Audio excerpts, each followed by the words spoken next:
चंदौली जनपद को नक्सल प्रभावित जनपद के नाम से जाना जाता था। हालांकि अब यह अति पिछड़े जनपद में शामिल हो गया है, लेकिन जनपद में कुछ इलाके ऐसे थे जहां 2017 तक विकास की किरण नहीं पहुंच पाई थी और लोग बिजली क्या होती थी इसके बारे में जानते तक नहीं थे। यही नहीं, कई गांव ऐसे थे जहां तक संपर्क मार्ग भी नहीं था। लेकिन 2017 में जब उत्तर प्रदेश में भाजपा की योगी आदित्यनाथ की सरकार आई तो इन गांवों के भी भाग्य खुल गए और यहां विकास की बयार बह गई। जिले के चकिया तहसील के हितौनी दक्षिणी गांव में भी भाजपा विधायक शारदा प्रसाद के प्रयास से गांव में बिजली आई, सड़क बनी और पीने के लिए लोगों को साफ पेयजल की व्यवस्था हुई। जनपद के चकिया विधानसभा अंतर्गत मुबारकपुर राजस्व ग्राम अंतर्गत हितौनी दक्षिणी गांव जो कि मिर्जापुर जनपद की सीमा पर बसा है। गांव में न कोई अधिकारी आता था और न ही कोई जनप्रतिनिधि जाता था। इस गांव में 2017 तक न बिजली की व्यवस्था थी न संपर्क मार्ग। यही नहीं, ग्रामीण पहाड़ी नाले और कुएं के गंदे पानी पीने को मजबूर थे। लेकिन 2017 में जब उत्तर प्रदेश में भाजपा की योगी आदित्यनाथ की सरकार बनी और यहाँ चकिया विधानसभा से भाजपा के शारदा प्रसाद विधायक बने तो हितौनी दक्षिणी गाँव के लोगों के भाग्य खुल गए।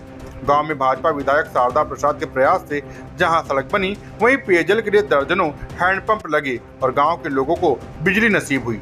गांव के अंदर आरसीसी मार्ग बनाया गया ताकि लोगों को आवागमन में दिक्कत ना हो।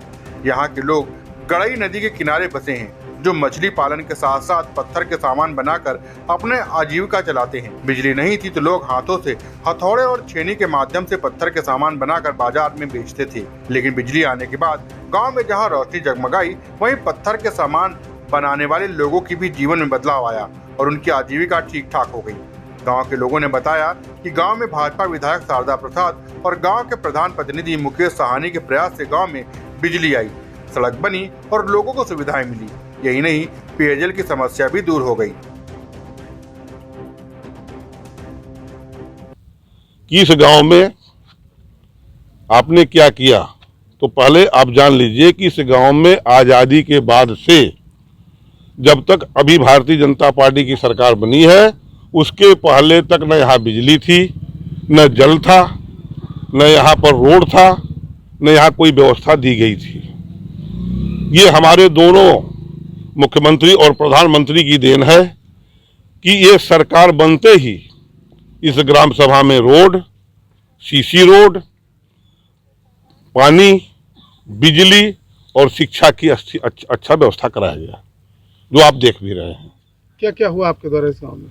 इस गांव में मेरे द्वारा रोड बना, हैंडपंप लगा, सीसी रोड गांव में बना और पीने के लिए भरपूर पानी की व्यवस्था कराई गई। अब यहाँ का जीवन सामान्य हो गया पहले से? देखिए, बिजली आने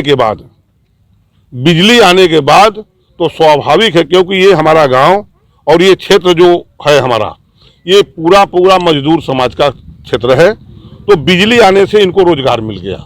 जो ये हाथ से काम करते थे, अब बिजली आ गई तो वो मशीन के द्वारा अपना काम शुरू कर दिए हैं, जिससे कि उनका उत्पादन ज़्यादा हो रहा है और पैसा भी ज़्यादा मिल रहा है।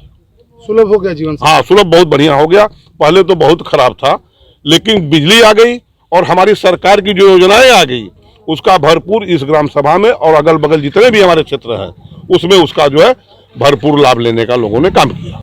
हमारे गांव में पहले बिजली नहीं थी 2017 के पहले, और 2017 में जब सरकार बनी तो हमारे गांव में बिजली सबसे प्राथमिकता, मूलभूत सुविधा में हम लोग बिजली की मांग कर रहे थे। और विधायक जी के द्वारा हम लोग दौड़कर प्रयास करने के बाद हम लोग यहाँ गांव में बिजली करा सकें। और यहाँ से संपर्क मार्ग अहरौरा चकिया मार्ग से चौधरीपुर मार्ग बहुत ध्वस्त था, यहाँ आने जाने में असुविधा थी, जिसको विधायक जी ने 6 किमी ये रोड भी अच्छी व्यवस्था के साथ और बढ़िया रोड बनवाए। उसके बाद इस गांव में आरसीसी भी हम लोग दौड़ करके विधायक जी से मांग करने के बाद यहाँ 25.5 लाख 25,50,000 का यहाँ आरसीसी रोड भी बना। और इस गांव में पानी की सुविधा भी बहुत दिक्कत थी, किल्लत थी, लेकिन यहाँ विधायक जी के द्वारा हम लोग यहाँ हैंडपंप भी लगवाने का काम किए। चंदौली जिले के चकिया तहसील से अंबुज मोदनवाल की रिपोर्ट। ताज़ा तरीन खबरों के लिए सब्सक्राइब करना ना भूलें दस्तक टाइम्स। बेल आइकन दबाकर पाएं देश विदेश की लेटेस्ट खबरों की नोटिफिकेशन।